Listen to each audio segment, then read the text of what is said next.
हुआ यूं कि नारद जी को एक भोली सी शरारत सूझी। उन्होंने हनुमान जी को घेरने की योजना बना ली। एक रसीला व्यंग करते हुए बोले, अंजनी पुत्र, जब भी मैं तुम्हारे कर्मों पर दृष्टिपात करता हूं तो मेरी आत्मा सिहर उठती है। ऐसा प्रतीत होता है कि तुमने तो भक्त का एक भी गुण नहीं है।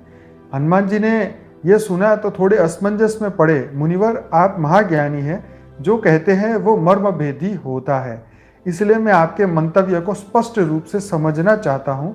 हनुमान जी ने आग्रह किया। नारद जी बोले, देखो हनुमान, वेदों में 6 प्रकार के आक्रमणकारियों का उल्लेख किया गया है। उनमें से एक है जो दूसरों के घरों को अग्नि ज्वालाओं सुहा कर देता है। तुमने भी वही किया है, बल्कि तुम तो सीता देवी की खोज में लंका गए, 1-2 नहीं, सभी असुरों के घरों को तुमने भस्मीभूत कर दिया। सो हुए ना तुम एक भीषण आक्रमणकारी। भला ऐसे हिंसावादी को भक्त कैसे कहा जा सकता है? एक सच्चा भक्त तो कभी ऐसा कार्य नहीं करता। अब तक हनुमान श्री नारद जी की छुपी छेड़खानी समझ चुके थे, इसलिए उनके चेहरे पर प्यारी सी मुस्कान आ गई। वे भी नारद जी से संवाद करने लगे। उनके साथ संवाद करने के लिए सज्ज हो गए। हनुमान जी बोले, प्रिय मुनिवर, आप कह रहे हैं कि यह कार्य एक सच्चे भक्त को शोभा नहीं देता, पर मुझे लगता है कि यह तो एक सच्चे शिष्य का परम कर्तव्य है। वो कैसे हनुमान जी? नारद जी ने जिज्ञासा रखी। हनुमान जी बोले, मुनिवर, प्रभु श्री राम का भक्त होने के नाते लावारिस मृत शरीरों का अंतिम संस्कार करना भी मेरा दायित्व था। वह अति आवश्यक था ताकि वो आत्माएं अगले जन्म में उत्तम जन्म को प्राप्त कर सके। नारद जी हैरान से बोले, लावारिस मृतक शरीर?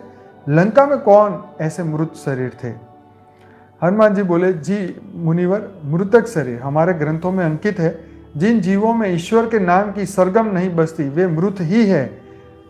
जिन हरि भक्ति हृदय नहीं आनी, जीवित सव समान तेई प्राणी।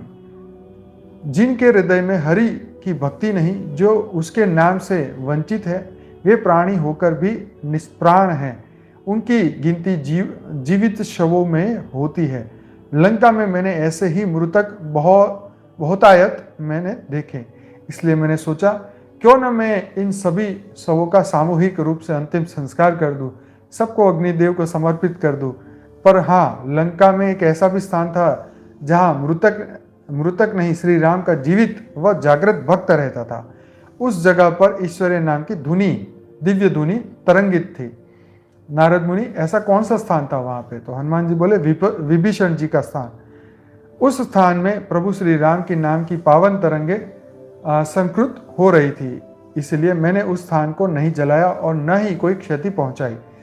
बताइए मुनिवर, क्या मेरा विवेक किसी आक्रमणकारी का आक्रोश था? निसंदेह हनुमान जी का तर्क अचूक था। नारद जी मन ही मन प्रसन्न हो रहे थे। नारद जी अत्यंत प्रफुल्लित हो उठे और हनुमंत का प्रेमालिंगन कर लिया। साथ ही अपने शब्दों में संशोधन करते हुए बोले, प्रिय हनुमंत, तुम भक्त नहीं बल्कि भक्त शिरोमणि हो। ऐसे सर्वोत्तम भक्त जिसकी हिंसा में भी लोकहित का भाव समाया है, जो अपने राम का काज परिपूर्ण से करता है। तो ये तो थी छोटी सी कहानी, मैंने फटाफट पढ़ी। बेहद की परम शांति सोचो, बोलो परम शांति। Join us daily for live meditation, 10 p.m. to 11 p.m. on YouTube Live. Subscribe now. Website www.paramshanti.org. Email us anant@paramshanti.org. Like, share, subscribe. Join today. बेहद की परम शांति सोचो।